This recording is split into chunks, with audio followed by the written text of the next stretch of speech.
Hello, you're all welcome to this time out on Kukuza Africa. Kukuza Africa is essentially an initiative to provide credible information, facts and figures to influence the proper formulation and management of policy across the 46 sub-Saharan African states. Africa has 54 countries, but sub-Saharan Africa has 46. And incidentally, the word Kukuza actually means develop in Swahili. And Swahili, like you know, is the most popular language across most of Africa and indeed sections of sub-Saharan Africa. We just take this right away to do a very quick comparative analysis of the GDP per capita across the world. And what we observe is for sub-Saharan Africa, the GDP per capita for a population of 856 million people comes to 4,000, just about 4,000 US dollars. Actually 4,097 US dollars. The GDP for North America, for a population of 579 million people, comes to 45,560 US dollars per capita. The GDP of Europe, for a population of 741 million people, comes to 35,623 US dollars per capita. There is such a great and wide disparity between these various sub-regions around the world. And seated with me today is an economics and development expert, we're going to be looking at the impact of business incubation processes on the development of our sub-Saharan African economies. So I welcome you, Donwell Eku, to this program, and it's great having you because we've been talking for upwards of, I've been close to about 20 years now about the development processes, in our sub-region, and I so much admire the passion with which, you have undertaken your various tasks, across sub-Saharan Africa, and, getting involved in most of the development of policy in some areas, development of processes, teaching of skills, entrepreneurial skills, right from your days at Empretech Ghana. It's such a great joy to have you on the program today. You're welcome. Now, Donwell, let's look at this. We have a population of 856 million people in 46 countries in sub-Saharan Africa. And statistics also show us that very close to 60% of the natural resource on Earth is within the sub-Saharan African states. Yet our GDP per capita is a meager $4,097 compared to the GDP in North America, where they have a population of 579 million people. Their GDP per capita is 45,560. What would you immediately place your finger on as the reason behind this anomaly? I call it an anomaly because it doesn't make sense. We hold 60% of the resources on Earth. On that aspect, that the disparity we see between sub-Saharan Africa and these other nations in terms of the GDP and so on, is clearly to do with the capacity to convert what we've been endowed with to goods and services that the market requires and to earn some revenue from that. That is what will bring the GDP growth. But clearly, what I see is that we are unable to do this because the human population question you ask is, what are they contributing in terms of the skills that are required to produce and to sell? So yes, we have a huge population, 800 plus million, compared to these other countries that we are talking about. What is that population bringing to the table in terms of skills and capacity to produce? And then again, yes, we have the natural resources and all of that. Are we able to convert these natural resources to goods and services that the market needs? The technology that is required to convert these into the products and the services that are required. It looks like the nations of sub-Saharan Africa have not been able to provide what we call the produce means of production, which is the technology you need to turn that lithium that you find in the valley somewhere, or the manganese or the bauxite, into some product that the market needs. And to do that, yes, you need the technology, but you also need the skills of the people you have to contribute to bringing that. And it appears we have been unable to convert because we lack the technology, because we lack the skills of our people. The numbers is not enough. It's what are we bringing to the table, each one of us. And you're right. So it reflects even in the trade volumes we are doing, that the whole of Africa is doing under 3% of trade volumes globally. And for all the noise we're making, it means that we really have to push the agenda of bringing in technology, training our people, giving them skills to make that contribution. You know, I mean, putting it lightly, I would say we are painting, or the picture looks a bit bleak. You know, talking about our prospects, you know, in comparative terms, you know, for world trade, you know, across the world. Yes. I mean, it's documented that we're doing less than 3% yes. of world trade. Yes. The shocking aspect of it is that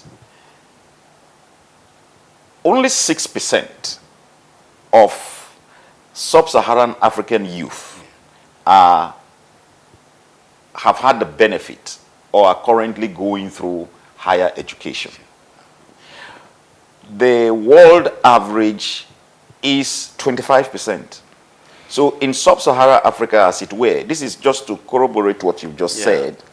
They're talking about the issue of, you know, skills acquisition, talking about technological, you know, skills to apply even, you know, within our local commodities, you know, to translate them into world products, you know, our cocoa to become the kind of, you know, chocolates which, you know, the world will, you know, request for.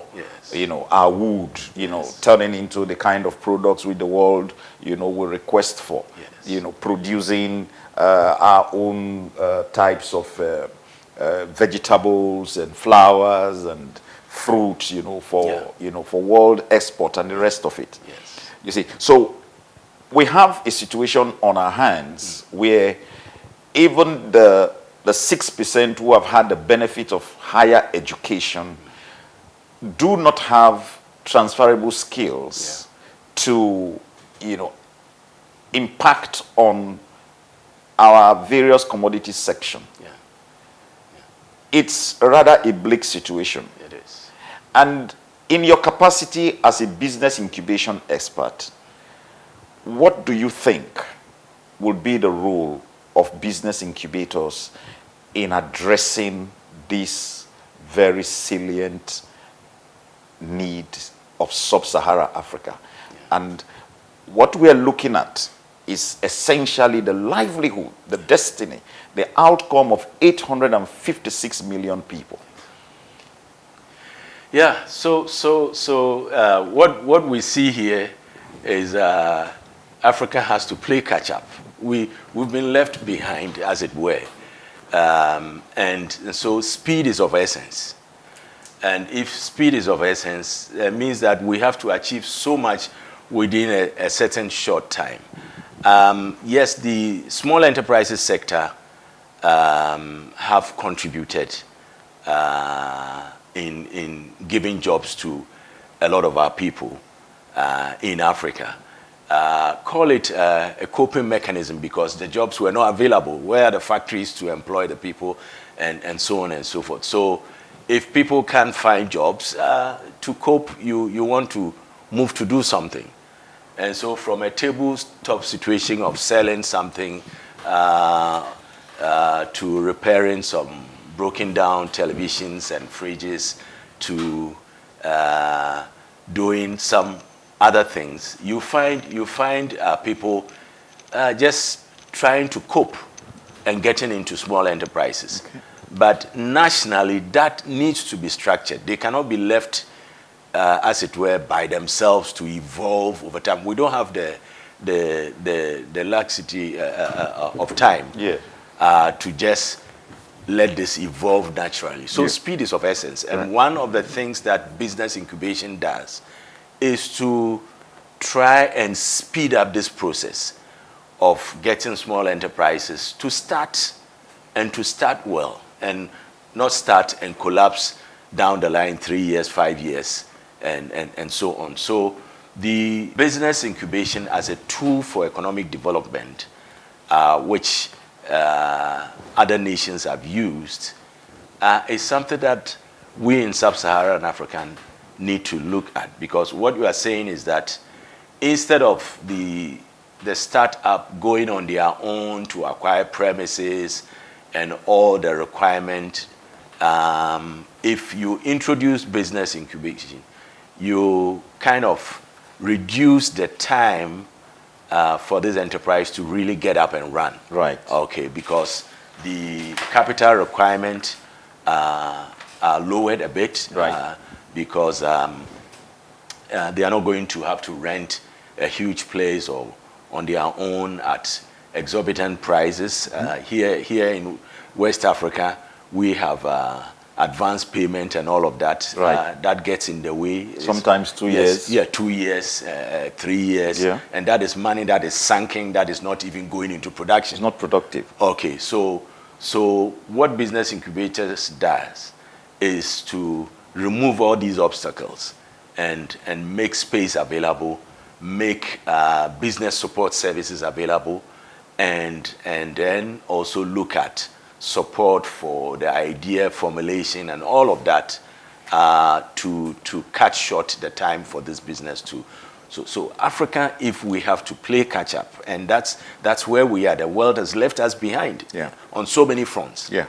And in spite of whatever we've been endowed with, natural resources, human capacities, and so on, this is a tool that will help us to catch up and to reduce the time that we would need if we were to do this as a natural evolution and so on. That is going to take a long time, and nobody is going to wait for us. Yeah. Nobody is going to wait for us. Yeah, yeah. You know, for the benefit of our viewers, I would like you to actually break it down. Okay. To, let's say, specific areas of the economy. Yeah. How a business incubator actually works. Okay.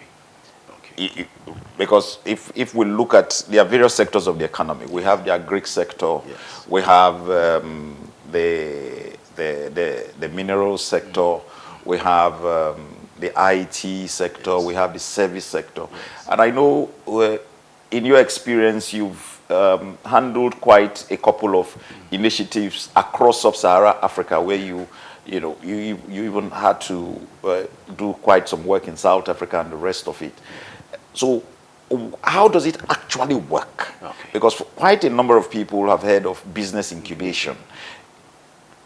However, the actual rule-out pattern or manner is still foreign to quite a number of people. Okay. So could we just get an understanding of that and the sectors in which business incubation could actually help? All right. Yeah.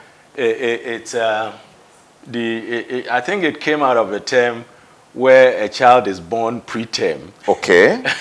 Okay. In the hospital, a child yeah, is born because I've preterm. been wondering why the word incubation, Yes, you know, because yes. immediately what occurred to me is, the hospital equipment and the rest Exactly, of it. Yeah. exactly. So Yeah. it's the same concept there. Yeah. A preterm child is then taken into an incubator where special care and attention is given. All right.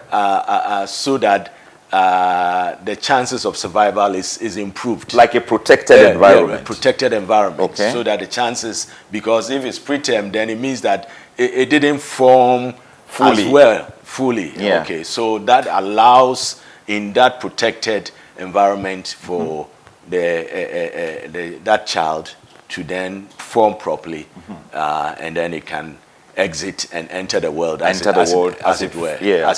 So it's the same concept Okay. for business startups. Okay. A business that is starting afresh means that it is a seed, it is vulnerable. The slightest thing that hits it, Yes. will take it down. Yeah. Okay. And so in that environment, the incubator in this case is a space that is provided. Yeah.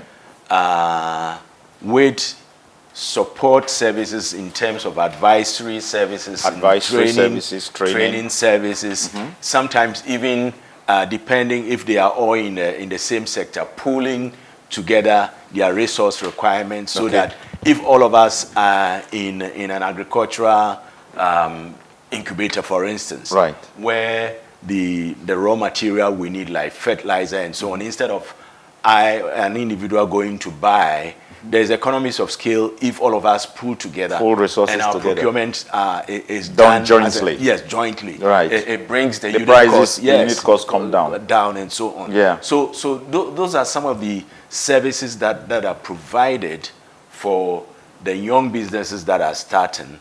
The space, so they wouldn't have to pay your usual 2-year advance and so on. Yeah. Maybe now it's been done monthly. And all the support services, the utility, your garbage disposal, water, telephone services, and so on, is all put together. Yeah. We are all sharing one meeting room. If I need it, I go and book it and use it instead of having a meeting room that for half of the month is just there.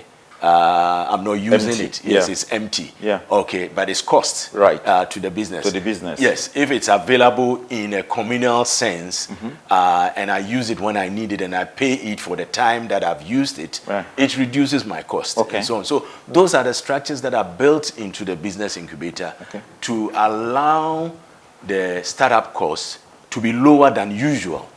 Great. Okay, to be lower. So they become shared costs. Shared costs. Good. They become shared costs. Okay. And then also the chances of survival is increased because of the support that is given by those who run the incubator itself. But the people within the incubator, the businesses within the incubator also become a network that support each other. They support each other, They support each other with information, what is happening in the marketplace and all of that.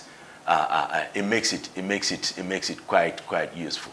So that is the concept. That is the concept. And what if we introduce business incubation as an economic development tool? It will help us to speed up our development of enterprises. Yeah. You know, before we go on a quick break, I just want to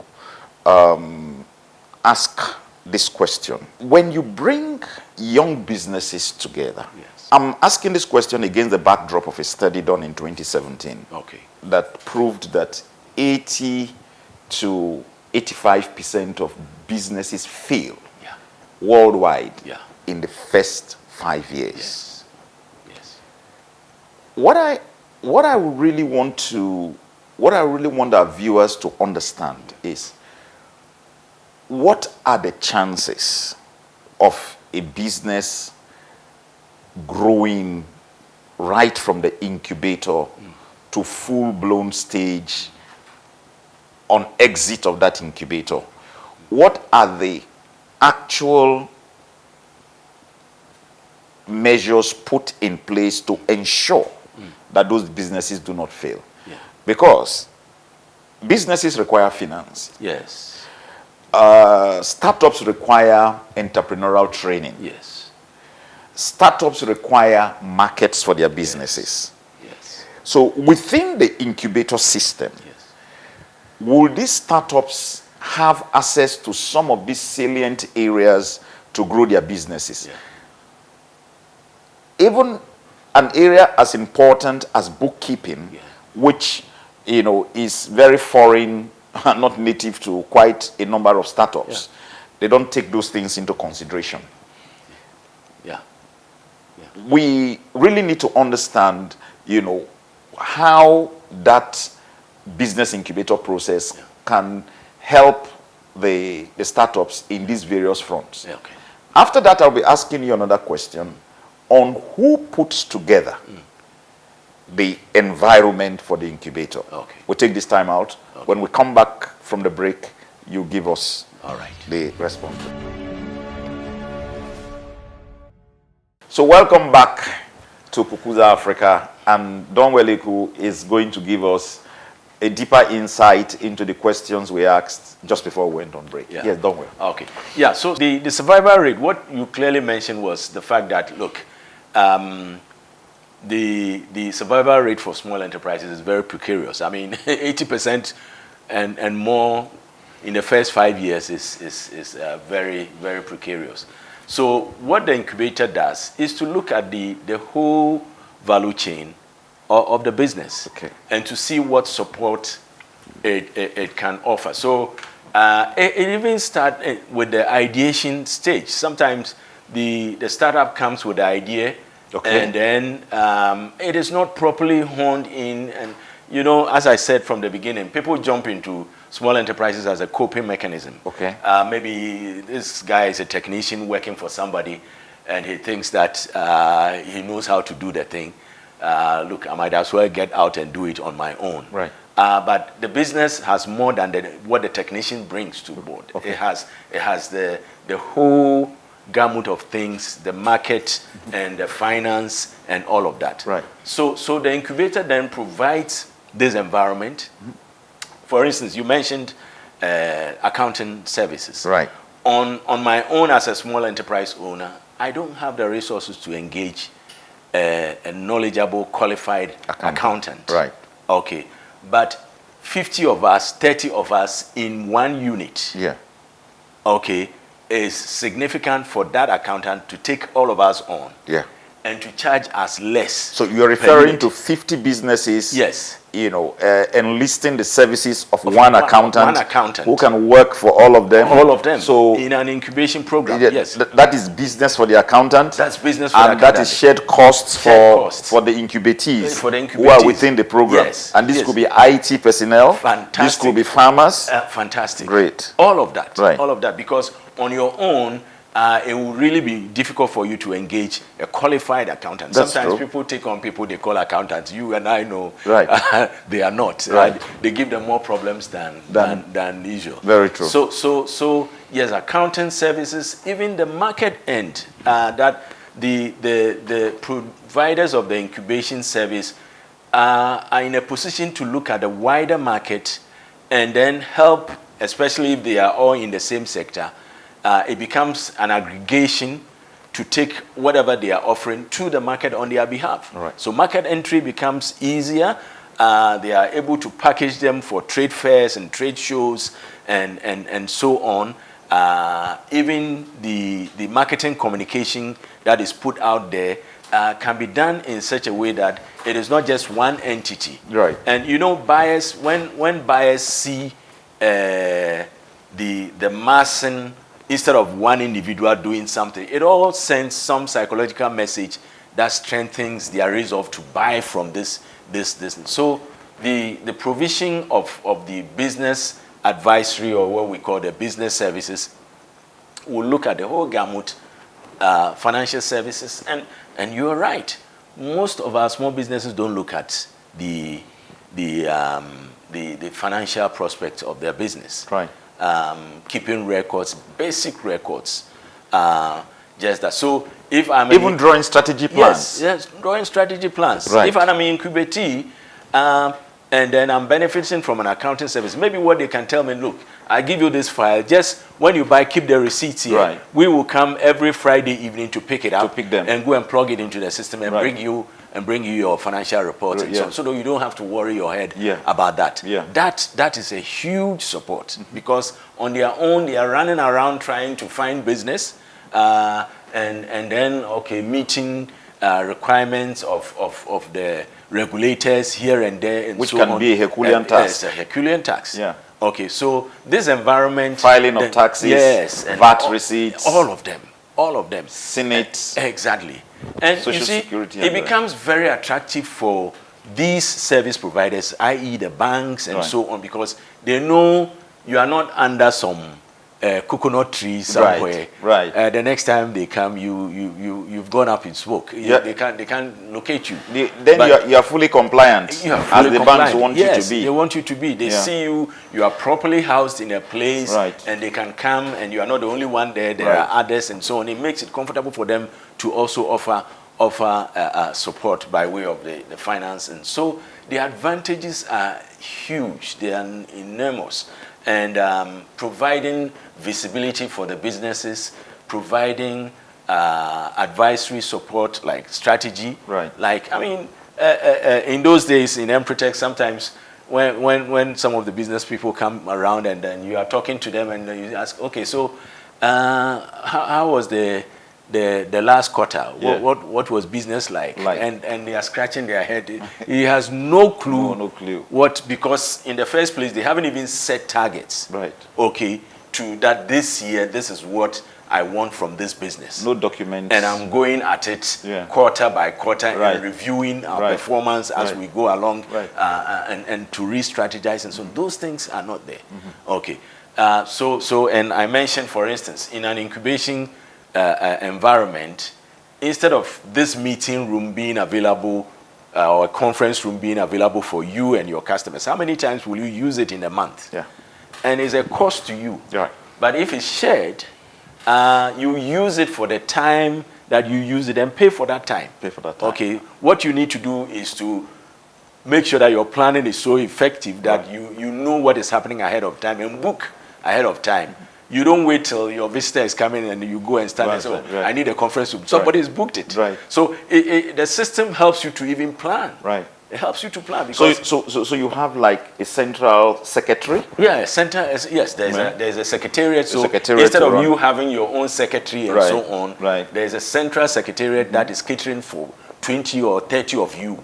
Okay, when your mails come maybe in, one photocopier or two. Yes, and all of that. You can send your printing to one machine. Yes, exactly. So you don't need to buy your own printer in your various offices. And just pay for that service. Right. Okay. Right. So all of that is aimed at reducing the startup cost, and then also increasing the chance of survival. Right. Okay. Within that community. This is what has been utilized by other nations who started this. In fact, by the way, to give you a little history of this this thing started way back in 59. Okay. One gentleman, 1959, yes, 1959. One gentleman called Joseph Mancuso, right. in New York, used a warehouse as an incubation program, bringing other enterprises under that roof, and that's how it started. But in the United States of America. Yes, in the United States of Wonderful. America. Okay.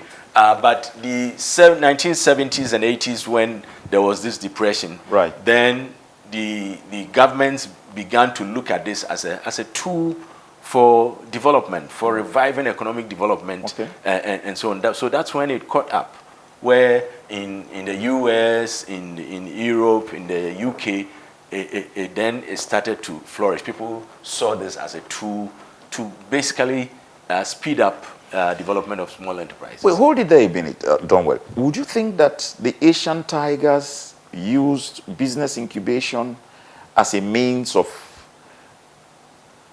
jump-starting their economies, or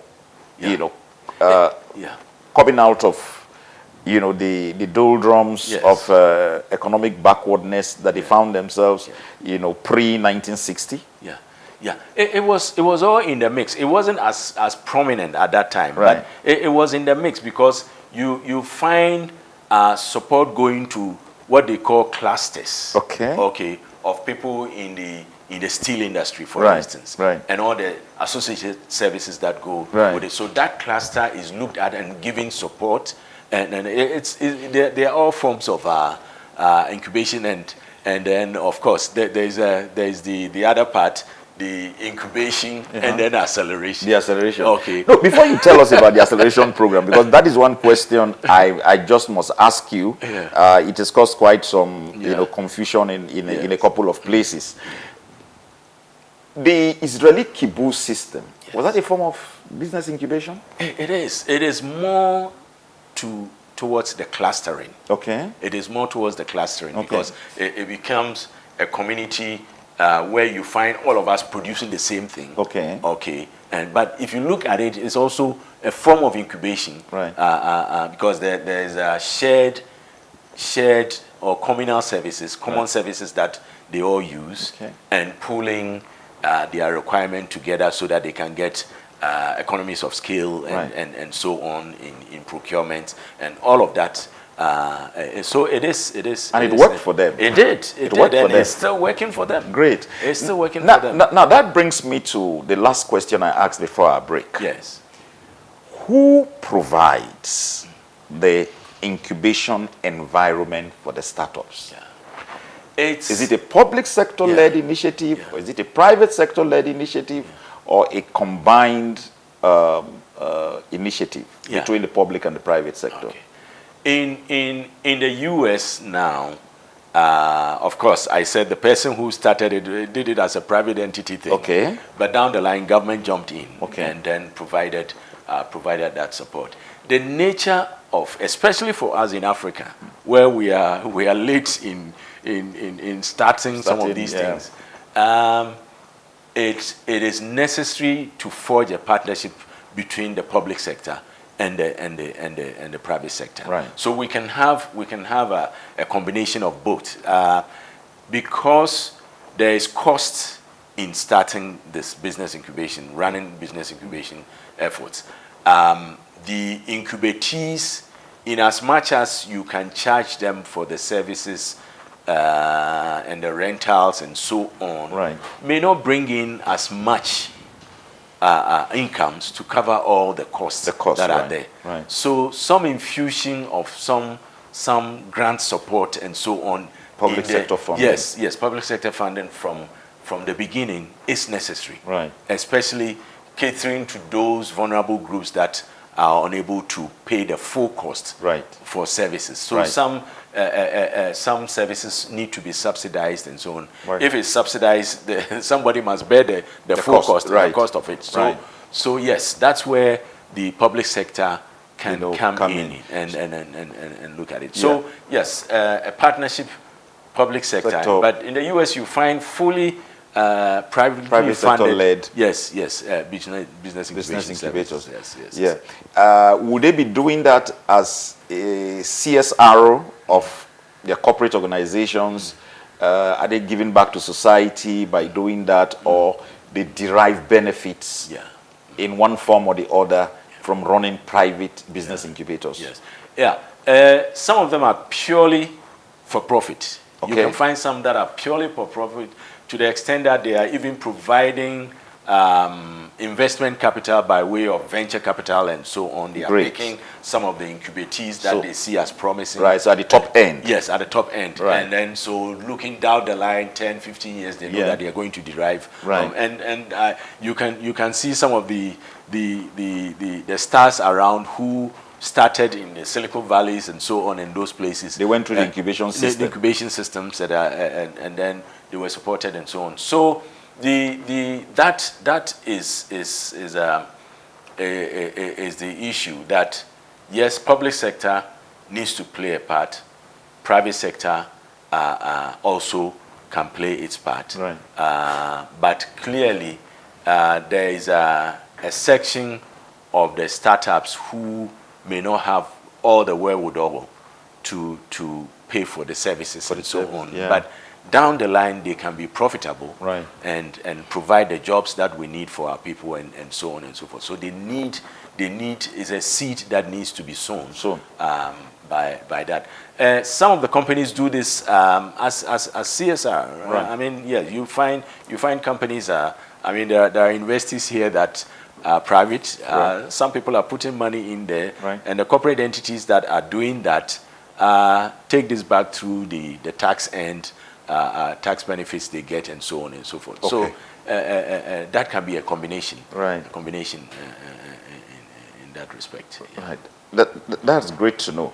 I mean, it's wonderful to know that the private sector can actually lead initiatives to start business incubation centers.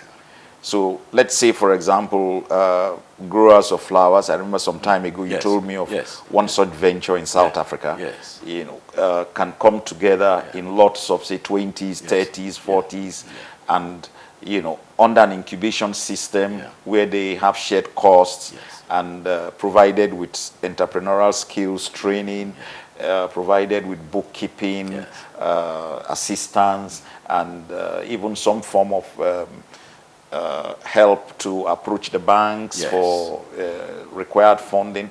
They can all come together and cumulatively make an impact on the export market, for example. We know there's quite a lot of flower exports going out of Kenya to the UK, to other parts of Europe, and the rest of it. So this immediately, you know, gives that impression or the knowledge that the private sector can invest in business incubations. And what that would translate to in sub-Saharan Africa is that a greater number of startups will survive the 5-year circle of, you know, doom, as you know, predicted by the study in 2017. So that gives a lot of comfort that the private sector can provide. Now, I'm saying that against the backdrop of the perception, you know, that assessing public sector funds can be a Herculean task. And in that situation, we know that sometimes it's an endless wait. You either apply for government funding or you apply for international donor funding. Sometimes it becomes an issue, you know, when those funds will come, if they will come, and in the quantities in which they will come. But I think that if the private business class, you know, recognize the fact that, look, somewhere along the line, they can also further, you know, derive benefits, like you said, from the Silicon Valley, you know, experience, you know, that they can somewhere in the future derive benefits, you know, from the output, you know, of the business incubators. Then, of course, they're ready to put their money where their mouth is. So that in itself, I think, is good information for the 856 million inhabitants and people of sub-Saharan Africa, to the extent that the private sector should be encouraged to get in this process of assisting, you know, startups to survive. Now, so that brings us now to what is the basic difference between a business incubator and a business accelerator? Yeah. Well, what happens is that normally the business incubator is giving a time frame minimum 3 years, just like the baby in the hospital incubator. After a certain time, this baby is okay to exit and go be on their own, as it were. So the way it is done, the rentals payments are graduated. So in the first year, you may be paying less of what you should normally be paying. By second year, it's been jacked up a little bit. By third year, it's gone. And then, which means all preparing you to be able to exit into the real world, as it were. So some incubators just do that, and the people exit out there. What accelerators they do is also to provide an environment that helps those who are exiting the incubation program to scale up. To scale up. So they also offer a different set of services that, because, you know, growth Right. has its own demands. Right. And in as much as you are looking for growth, if you don't prepare adequately for growth, the growth itself can take you down. That's true. And this is something that happens to our businesses. They start, I mean, I'm sure you've seen an eatery, an eating joint that opens up and everybody is so the food is good, everybody is going there. Right. Come lunchtime, the place is packed.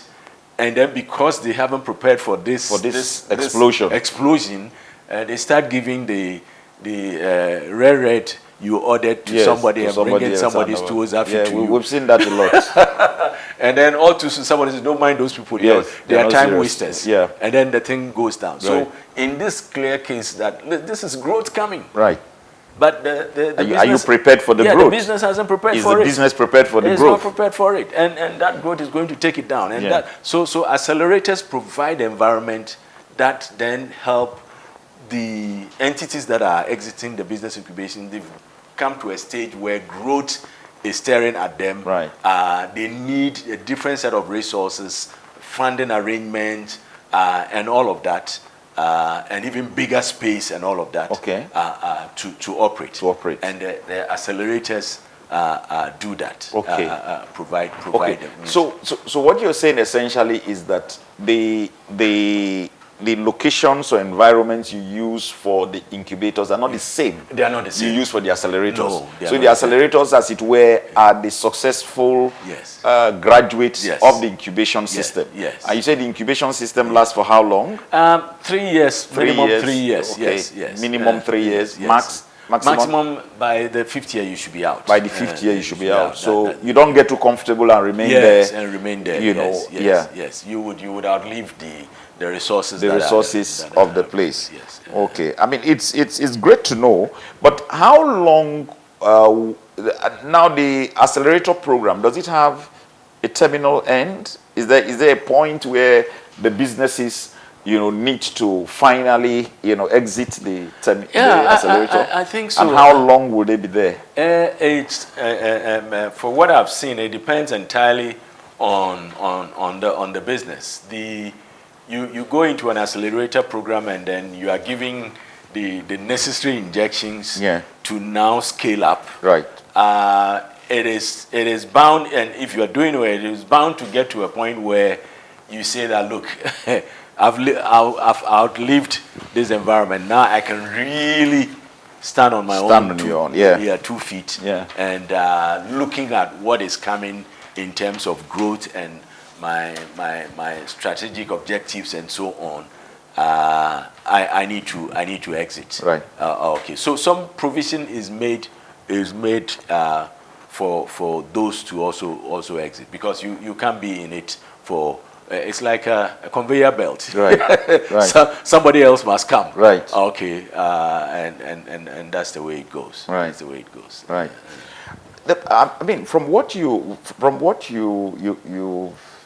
said on this program, it appears to me that, and I believe to our viewers too, that the business incubator system would be a veritable and conducive environment to grow our local businesses. Exactly. With the understanding that the small and medium scale sector remains the biggest contributor to national economic prosperity. Yeah. Most of the Asian tigers actually develop their economies using the SME sector. Exactly. So the attention of policy formulators and implementators in the sub-Saharan African region obviously should be looking at how to develop pockets, as it were, of business incubators within their environments, for the purposes of assisting or the growth potential, the survival potential of most of the startups. Yeah. But the question now is this: how do you identify who is eligible for your incubation system? Okay. How do you pick them out? By what criteria do you determine that XYZ company, XYZ individual, you know, is a proper fit for this incubator system and will not just come in to waste our time and get us into all sorts of issues? Yeah. Every incubation program must have a screening mechanism. All right. Okay, a screening mechanism. So it may start with the idea, a bit of your history of what you've done over the past how many years, if you've already started, and so on. So there's a screening checklist actually that is given you. If you're an incubatee, you fill a form, and that form is supposed to elicit some information from you, how you have performed over the last year or two that you've been on your own. If it's a completely new idea, there are also a set of questions that seeks to elicit information on what you are talking about, its feasibility and market and so on. Those assessments need to be, remember just before we came on, I was saying that there are some 3 C's that are normally asked, that can I do this? Right. It's an idea, but can I do it? And you are looking at it's the feasibility of that idea, the technical feasibility. Right. Then can I sell it? Right. Is there a market? Right. And if you say, yes, I can sell it, it's a fantastic idea, but is there enough of people who want to buy this to last you the period of investment? Right. Or is just an idea that within 6 months is gone? And so can I sell it? And then yes, you can sell, but can you earn out of it? Okay, so can I do it? Technical feasibility. Can I sell it? Market. Can I earn out of it? Is this really a viable business that will and you find you find people who start some of these small businesses, they haven't even looked at their own what I call survival budget. Okay, let's say that you were redeployed. And then the terminal benefits that were given you, you said you're going to start a business with that. And then you take that and then you just jump into some business. You haven't done an assessment of what you would need as a person to survive. And whether even that business will give you your minimum survival budget. Okay, people don't do this. And then once they jump into the thing, and you are also not prepared to make an adjustment of your livelihood style and the way you do things. So you are going with that same full-blown budget that you've been. But this business you've taken, this idea is not an idea that can fully support that livelihood style, that budget that you are used to. Right. Okay, so if you did that assessment, you will see, and that's why the ideation stage within the incubation thing is so essential. Yeah. So even though you haven't started, these questions that are being asked you as a screening mechanism is to help to establish that, yes, indeed, this is an idea. Are you eligible? Is this idea sound? Sound enough? Is it something that will, you know... yes. There's a market. Sustainable. There's a market out there. There's enough, and technically it's feasible. It can be done. The technology that is needed for this is available. It's not as expensive, and so on and so forth. So these are the screening assessment that any incubation program has. Otherwise, you have people who are dreaming, dreaming, just bringing things that there's no market for. Yeah. And even if there is market for, the technology that is required is not available. It's not available locally. Locally, and so on. So these assessment needs to be properly done. So that the people that are admitted into the community have a higher chance of survival. So yes, clearly, yes, there is a tool for screening, and you need to have that. Any particular educational qualifications before incubatees can come into, or would you say that will be determined by the type of industry? Yeah, it will be determined by the type of industry. It will also be determined by your own experience in that sector you've chosen for yourself. For instance, if you were a jeweler, Right. okay, most of our traditional jewelers haven't really gone to, if you go to Ashanti region and so on, there are jewelers who make jewels for the kings and so on. It's an old tradition. Right. They've learned passed that. down. Yes, that is passed down. They've learned that art and so on. But here we are, there is an incubation program Okay.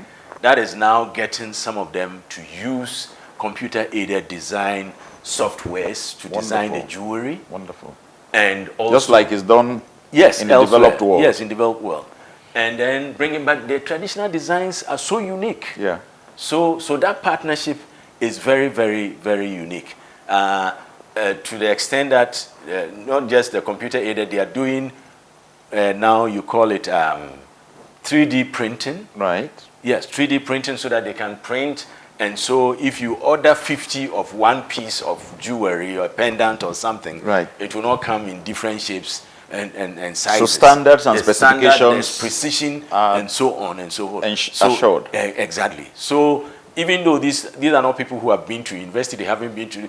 Today we have people, university graduates who are jewelers. Right. Yes, because they went to the College of Arts and so on. But we Right. also have the traditional people Yeah, that are who being are- brought Yeah. into this and so on. That's an incubation program that is giving us support like that. So education, if for these people, some of them can't even read and write. Right. Okay, but in the world we are today, a certain basic education is that to be able to read and write and to use the internet and the World Wide Web and so on. So Right.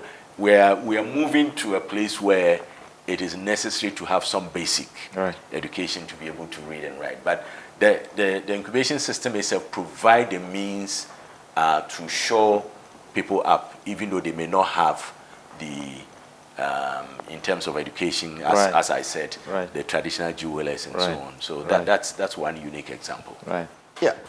Donwell, I want to ask this question actually for the benefit of our viewers. Yes. You know, though I already have an insight into it from some of the Yes, things you've spoken, but I want you to make it clear. Okay.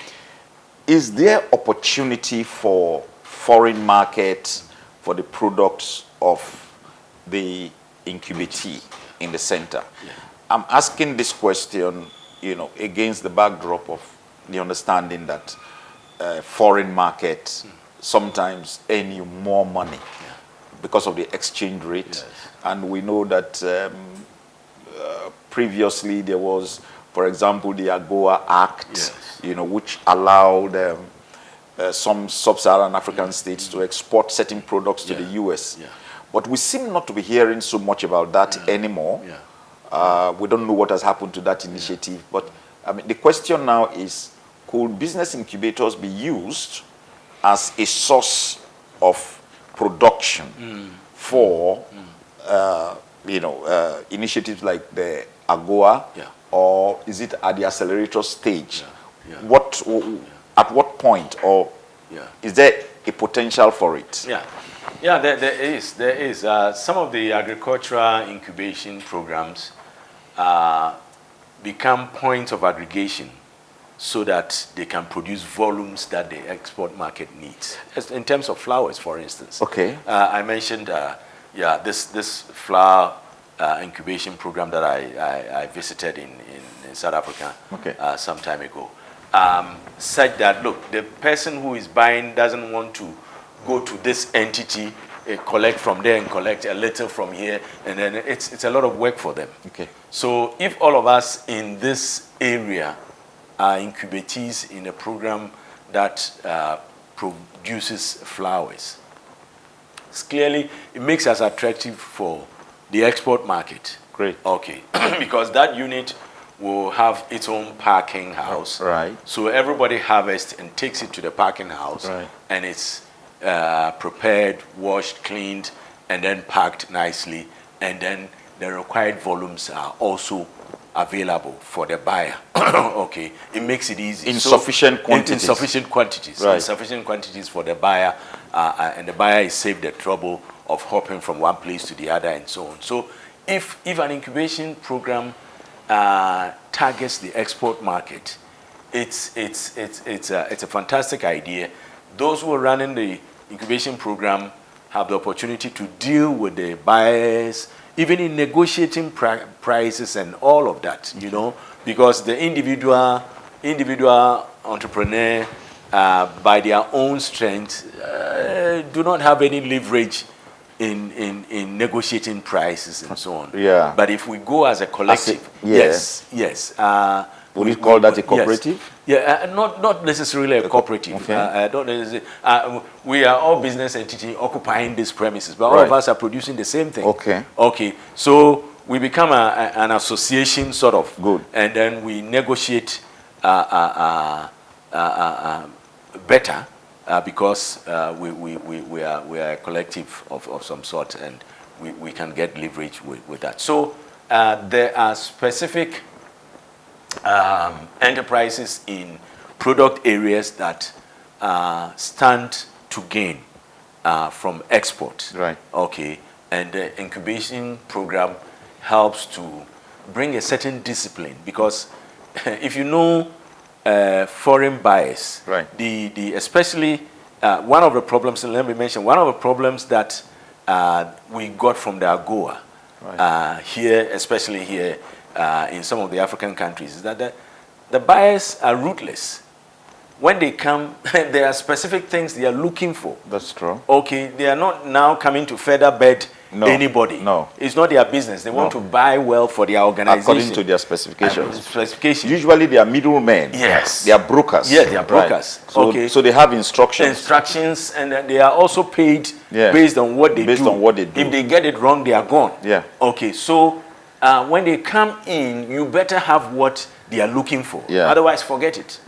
Okay, so if we are in an incubation program, then the people who are running the program, who have the opportunity to interface with the buyers and get to understand their demands and so on, then come and bring this into our training programs and workshops and prepare us, okay, so that when we go into production, we are very clear in our mind what the likely buyers of our product will be looking for, right, and we are ready for them. Otherwise, so it's the reason why some of these things have not worked is that the individual producers in this place and this place, and they are meeting buyers. They don't even know what the buyers are looking for. That's it. And we make a mess of it, and that's what has happened. Okay, so a structured program like that gives the producers the right orientation and understanding of what the export buyers are looking for. You are looking for good money from export, and you know the garment sector alone, the U.S. market is billions of dollars. Okay, and but you better get it right. I hear they're doing a lot from Mauritius. Yeah, Mauritius, yes, and also I think Lesotho used to. I don't know if they're still doing that and so on, but. That is what it is, that there is good money to be made on the export side. Right. But there are demands that needs to be met. Right. And those demands need to be understood by the producers. And if you are in an incubation program that is structured for export, chances are that you will be given exposure and orientation to understand these demands so that you do it and do it right. Wonderful. And that's why. Okay. You know, viewers, I must tell you that there is a glimmer of hope and some form of assurance that sub-Saharan Africa will not remain in the doldrums forever. That is what I want to say. I'm making a statement as I know of fact, because we have the tools, we have the potential, we have the resource base, we have, you know, all that is required to translate our current meager GDP per capita, which is $4,097 for 856 million people compared to a per capita income of 45,560 US dollars in North America for 579 million people. I am very sure, listening to Donwell Eku today, that using the business incubation system, we could turn things around in our economies, jumpstart our economies, and stop depending on the export of primary products. I mean, we can export goods and services. We can also saturate our local markets, with our goods and services by training them, through the business incubation system, and as Donwell said, onto the business accelerator system also. So we see a process where from about the first year of business to about the 7th or 8th year of business, businesses can be protected and strengthened and resourced and assisted to get, to their aspired goals and objectives. It's good to know that we can actually come out of this situation.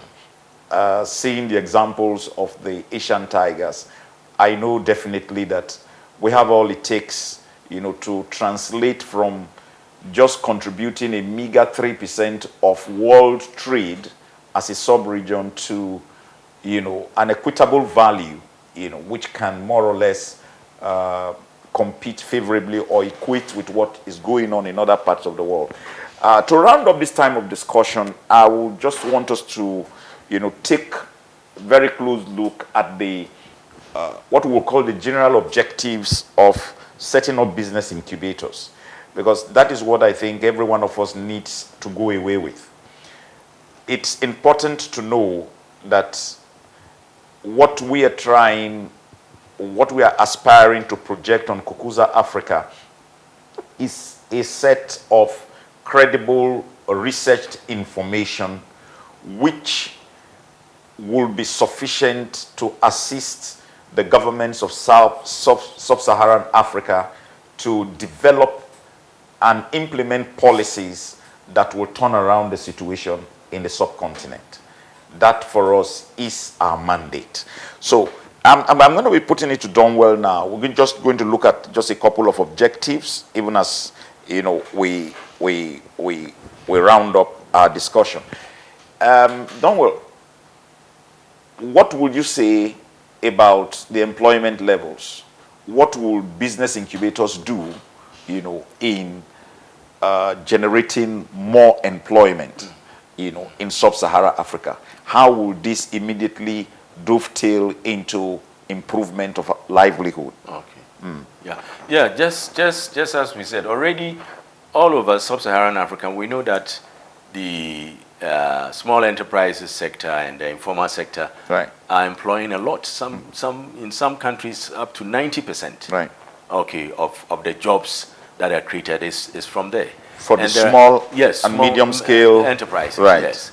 And unfortunately, there is a dearth of statistics in most countries to capture their contribution fully, and some are saying what is available shows that they are contributing just about 30% of GDP and so on. But I suspect it's because we are unable to capture information on what they are doing. That's why it is not showing, but definitely more than that. So if the SME sector already is the one that is employing the most of our people, then it stands to reason that anything that supports, any program that supports their survival and growth will, of course, lead to an expanded base of employment for our people. So and the incubation program reduces the chances of death, which is so prevalent. You talked about 5 years, 80%, and so on. So if we are going to help them to survive, then of course they will live to grow, and then as they grow, chances of employing more people. How would this impact on conflict, crime? Yeah, definitely. What is happening is that the nations of sub-Saharan Africa are literally sitting on time bomb. Some of the statistics says that in the next 40 years or I think in the next decade or so, 40% of the global population, the youth, will be in Africa. Right. Sub-Saharan Africa. Sub-Saharan, 40%. Right. And we already have an insurgency problem, which is sweeping across the Sahel. Yes. And it's getting very, very worrisome. Yes. So if people can't find meaningful jobs and so on, it opens them up to all kinds of opportunities, evil ones and good ones, and so on and so forth. So the time bomb of joblessness that sub-Saharan African governments and nations sit on, these are the opportunities that will provide the jobs that they need. And so getting into the incubation programs to accelerate the survival of enterprises and open up the opportunities for, and a lot of our people are very creative and innovative. Look at what happened when the COVID struck. People came up with, I mean, some institutions even came up with inventions. Which brings ventilators. Which brings me to research and development. Exactly. What you think this will provide the proper environment for some level of research and development, R&D? That's another, we have the... Talking about the university incubators. Universities, right? The university incubators, but also clearly there are what we call the science and technology parks. Okay. The science and technology parks tend to be R&D incubator based because that one is just supporting research and development. All right. Okay. We haven't done that in most, maybe South Africa and Egypt and so on, they may have done that. But we need those ones as well. Okay. And the incubation program has its branch into the science parks and so on that supports the research and development. And to also, of course, they do this in support of industry and commerce. And you think the business incubation systems, processes, would it have an impact on entrepreneurship? Very much so. Very much so. In fact, most incubation programs actually start with entrepreneurship thing. Yeah. Because looking at developing an entrepreneurial culture. Yes, exactly. Amongst the general populace. Exactly. Even beyond the incubatees themselves. Yes, beyond the incubatees. And doing that, in fact, it starts even with the schools. Okay. It starts, there are programs that starts entrepreneurial culture building from, you've heard about junior achievement, for instance. Junior achievement is in the primary schools, getting them to start and run business, sometimes using craft and paper and things like that, but it leads to creating, I haven't forgotten the shock. It was the first time I was doing a program in Cranfield University years ago, and as part, they brought an entrepreneur to talk to us, and here was a 12-year-old that was doing the groundwork of the university. He has his own, he came to do a presentation, lawnmower, and he does the groundwork. At the age of 12? 12, and he was distributing his core cards. At that time, I didn't even have a core card. Sharp kid. Sharp kid. Must be a millionaire somewhere now. Yes, did his presentation, PowerPoint, this, that. I was amazed. But it's a product of these, creating this entrepreneurial culture that starts in schools, right up to... Yes. So it exists. It can be done. It can be done to create the culture, and we need that culture. Right. Otherwise, what happens, and this is what we see in Africa, the regulatory institutions in the public sector, for some reason, tend to see entrepreneurs as they don't see them as partners in development, partners towards developing the nation. Okay, so your regular Food and Drug Authority staff, whose mandate is to regulate the environment, make sure that the entrepreneur is doing the right thing. They make it difficult. They make it difficult. They put on a policing cap. Right. Instead of a joint effort. Right. So even if the entrepreneur is not doing it right, your mandate is to support him to do it right. To do it right. Not to frustrate. Not to kill his business. Yes, and frustrate and not kill to the close business. it up. Yes.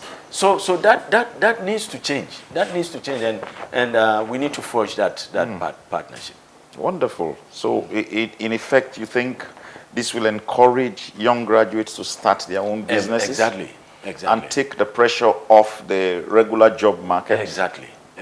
It needs to start, and some of the universities can do that. In fact, I remember as at the time I was leaving this university that I talked of. Yeah.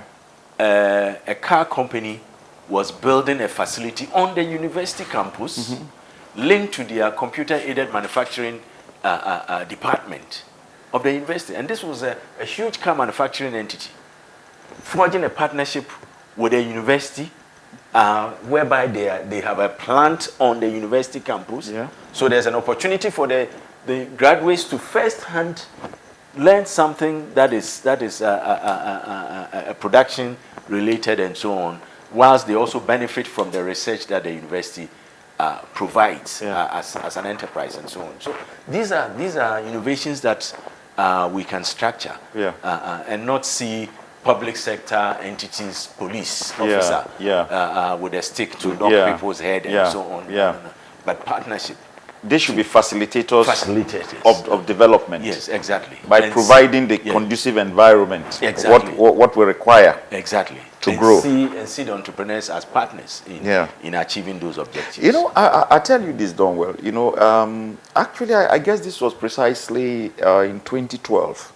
I visited Port Elizabeth in the Eastern Cape of South Africa. Actually, I went to Nelson Mandela Metropolitan University to do quite a few things, you know, in research. But I must tell you this: the high point of my visit to Port Elizabeth was the outdooring of an electric car by the students of the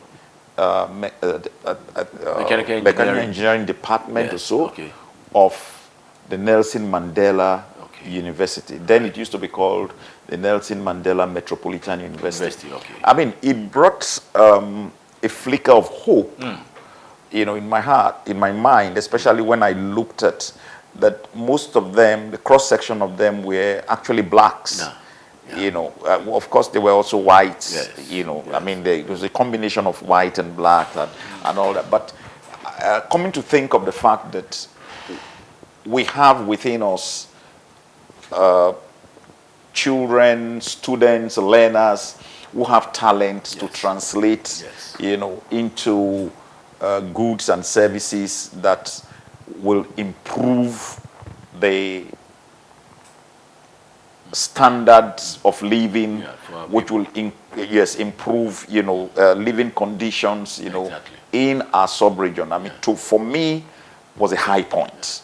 I mean, I've always referred to that, and I think there should be such more laudable projects.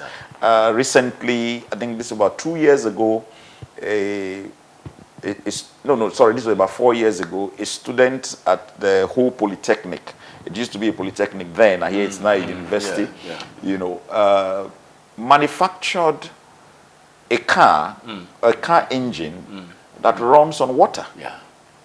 You know, we don't know what has become of that. I mean, I wish someday we'll invite, we can get at a young man and bring him on Kukuza. We can do that. It will be interesting. Yes, and to speak with him and see what has happened to that initiative.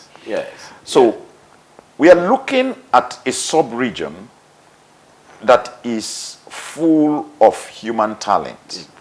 And I think that the sooner or the earlier the governments of the day, especially the municipal governments, I'm really a stickler for municipal governments.